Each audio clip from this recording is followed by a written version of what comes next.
मैं डॉक्टर मनीराम मीणा, सहायक आचार्य समाजशास्त्र, SMB government PG college Nathdwara आप सभी छात्रों का हार्दिक स्वागत और अभिनंदन करता हूं एवं यूट्यूब पर देखने वाले सभी विद्वान साथियों का तहे दिल से हार्दिक स्वागत, अभिनंदन और प्रणाम करता हूं। आज का हमारा टॉपिक है संस्कृतिकरण का अर्थ, परिभाषा एवं विशेषताएं, जो अनेक विद्वानों जोगेंद्र सिंह एवं प्रमुख रूप से डॉक्टर एम.एन. श्रीनिवास की अवधारणा संस्कृतिकरण की मानी जाती है, जो इस प्रकार से है। जाति व्यवस्था के अंतर्गत ब्राह्मण जाति की स्थिति सर्वोच्च या सर्वश्रेष्ठ हमेशा रही है और कुछ अस्पृश्य जातियों को निम्न माना गया है। जाति व्यवस्था के इन दो छोरों के मध्य सैकड़ों हजारों ऐसे जातीय समूह पाए जाते हैं जो अपने आप को देश के विभिन्न भागों में एक दूसरे से उच्च या निम्न मानते हैं।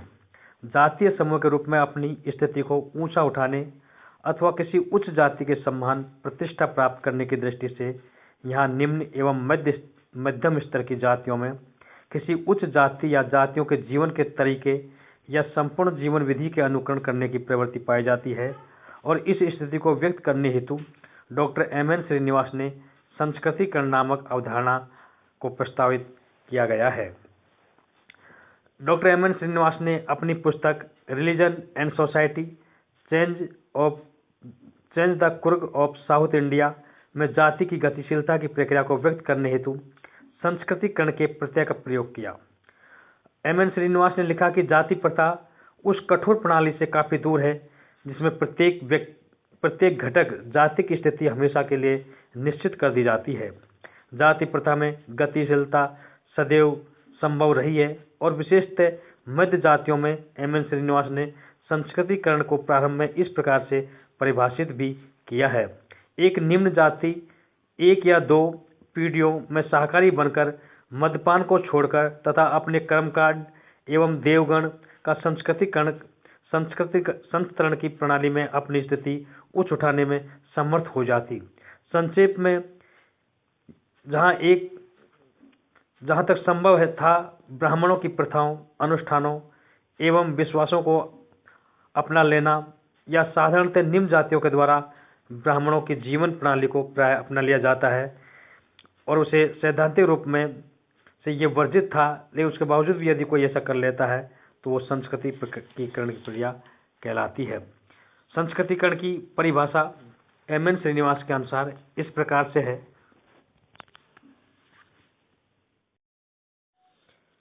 संस्कृतिकरण की परिभाषा एम.एन. श्रीनिवास के अनुसार संस्कृतिकरण की प्रारंभ में इस प्रकार परिभाषित किया गया। एक निम्न जाति एक या दो पीढ़ियों में शाकाहारी बनकर मद्यपान को छोड़कर तथा अपने कर्मकांड एवं देवगण का संस्कृतिकरण कर संस्करण की प्रणाली में अपनी स्थिति ऊंची उठाने में समर्थ हो जाती है। संक्षेप में, जहाँ तक संभव था ब्राह्मणों की प्रथाओं, अनुष्ठानों एवं विश्वासों को अपना लेती है। साधारणतः निम्न जातियों के द्वारा ब्राह्मणों जीवन प्रणाली को प्राय अपना लिया जाता है, यद्यपि सैद्धांतिक रूप से वह वर्जित था। प्रोफेसर एम.एन. श्रीनिवास ने अपनी इस परिभाषा में बाद में चलकर संशोधन किया और इसे पुनः परिभाषित करते हुए लिखा है, संस्कृतिकरण वह प्रक्रिया है जिसके द्वारा कोई निम्न हिंदू जाति या कोई जनजाति अथवा कोई अन्य समूह किसी उच्च और प्राय दृढ़ जाति की दिशा में अपने रीति रिवाज, कर्मकांड, विचारधारा और पद्धति को बदलता है। सामान्यतः ऐसे परिवर्तनों के बाद निम्न जातीय संस्करण की प्रणाली में स्थानीय समुदाय में उसे परंपरागत रूप से जो स्थिति प्राप्त है उसे उच्च स्थिति का दावा करने लगती है। सामान्यतः बहुत दिनों तक, बल्कि वास्तव में एक दो पीढ़ियों तक दावा किया जाने के बाद ही उसे स्वीकृति मिलती है। संस्कृतिकरण की पहली परिभाषा की तुलना में दूसरी परिभाषा अधिक व्यापक है क्योंकि इसमें संस्कृतिकरण के केवल ब्राह्मणवाद के आदर्श को ही नहीं बल्कि अन्य आदर्शों को भी सम्मिलित किया गया है। संस्कृतिकरण की विशेषताएं इस प्रकार से हैं। नंबर 1 है, संस्कृतिकरण का संबंध निम्न जातियों से है।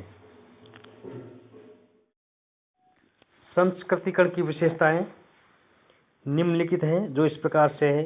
नंबर फर्स्ट पॉइंट है, संस्कृतिकरण का संबंध निम्न जातियों से है।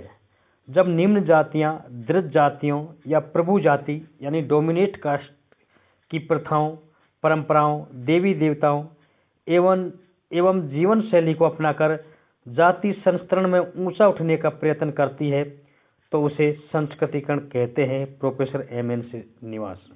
सेकंड पॉइंट है, संस्कृतिकरण सामाजिक गतिशीलता को प्रकट करने वाली प्रक्रिया है। यह संस्कृतिकरण करने वाले जाति में केवल पदमूलक परिवर्तन यानी पोजिशनल चेंज को प्रकट करती है, न कि संरचनात्मक परिवर्तन को। अर्थात संस्कृतिकरण करने वाली जाति अपने आसपास की जातियों से ऊपर उठ जाती है और दूसरी नीचे आती हैं, परंतु ये सब एक अलग सोपान में ही होता है। स्वयं व्यवस्था में कोई परिवर्तन नहीं होता है। इसे अलग अलग जातियां तो ऊपर से नीचे उठी और गिरी या परंतु ढांचा वैध ही बना रहा। इस बात को स्पष्ट करने के लिए एम.एन. श्रीनिवास इतिहास इनके उदाहरण दिए गए हैं।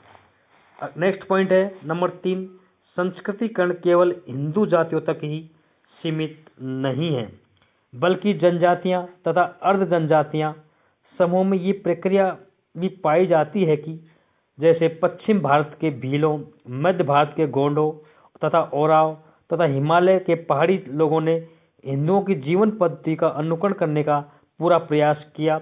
जो जनजाति संस्कृतिकरण करती हैं वह धीरे धीरे एक जाति होने का दावा भी करने लगती है और अपने आप को हिंदू मानने लगती है। स्पष्ट है कि न केवल निम्न जातियां बल्कि जनजातीय एवं अर्ध जनजातीय समूह में भी दृढ़ जातियों की जीवन पद्धति को अपनाने का प्रयत्न किया जाता है।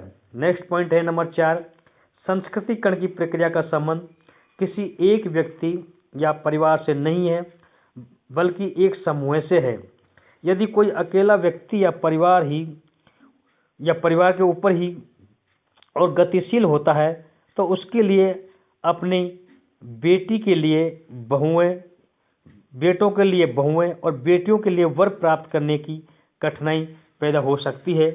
अतः संस्कृतिकरण एक व्यक्ति तथा परिवार द्वारा न किया जाकर एक समूह द्वारा किया जाता है। नेक्स्ट पॉइंट है, संस्कृतिकरण के कई आदर्श हो सकते हैं। एक निम्न जाति ब्राह्मण, क्षत्रिय, वैश्य अथवा किसी अन्य प्रभु जाति को आदर्श मानकर भी उसके रीति रिवाजों, प्रथाओं, खान पान और जीवन शैली को अपना सकती हैं। फिर भी एक जाति के लिए अपने ऊपर जो जातियां आदर्श होती हैं जिससे उसकी सबसे अधिक समीपता होती है वो भी संस्कृतिकरण के उदाहरण माने जाते हैं। नेक्स्ट पॉइंट है जब किसी जातीय समूह का संस्कृतिकरण होता है तो वह किसी उच्च जाति की प्रथाओं और जीवन पद्धति को ही नहीं अपनाता बल्कि संस्कृत साहित्य में उपलब्ध कुछ नवीन विचारों एवं मूल्यों को भी स्वीकार कर लेता है। साथ ही संस्कृत के धर्म ग्रंथों में पाए जाने वाले शब्दों जैसे पाप पुण्य, धर्म कर्म, माया, संसार और मोक्ष आदि का प्रयोग भी उस समूह के सदस्यों की बातचीत से होने लगता है। संस्कृतिकरण की प्रक्रिया एक सार्वभौमिक प्रक्रिया है जो भारतीय इतिहास के प्रत्येक काल में दिखाई देती है। श्रीनिवास ने वैदिक काल से लेकर आज तक के समय में विभिन्न जातियों द्वारा ऊंचा उठने के प्रयासों का अनेक उदाहरणों द्वारा उल्लेख किया है।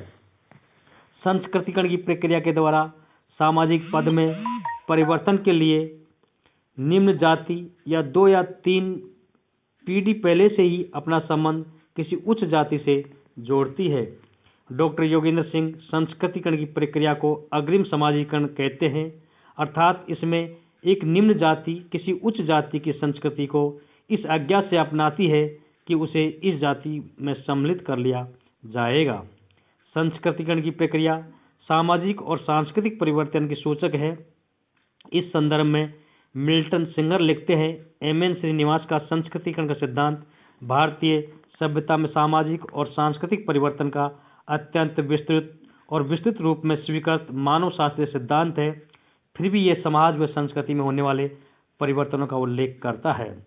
संस्कृतिकरण की प्रक्रिया निम्न जातियों की इस महत्वाकांक्षा का प्रत्ययन का शोषण के भी है कि वे उच्च जातियों की जीवन शैली को अपनाएं और अपनी जातीय स्थिति को ऊंचा उठाएं।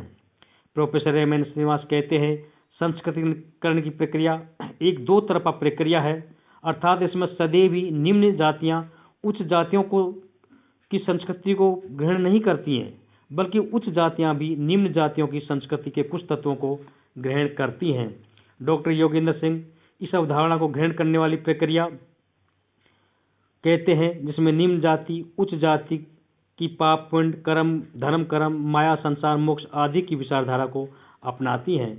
संस्कृतिकरण अनेक अवधारणाओं का एक गुच्छा है, जैसे ब्राह्मणीकरण, पर संस्कृति ग्रहण, अग्रिम समाजीकरण, अनुकरण आदि सभी अवधारणाओं के इसमें संस्कृतिकरण में अंग मौजूद हैं। हम आपको अगले वीडियो व्याख्यान में संस्कृतिकरण के आदर्श के बारे में बताने का प्रयास करेंगे। धन्यवाद। थैंक्स।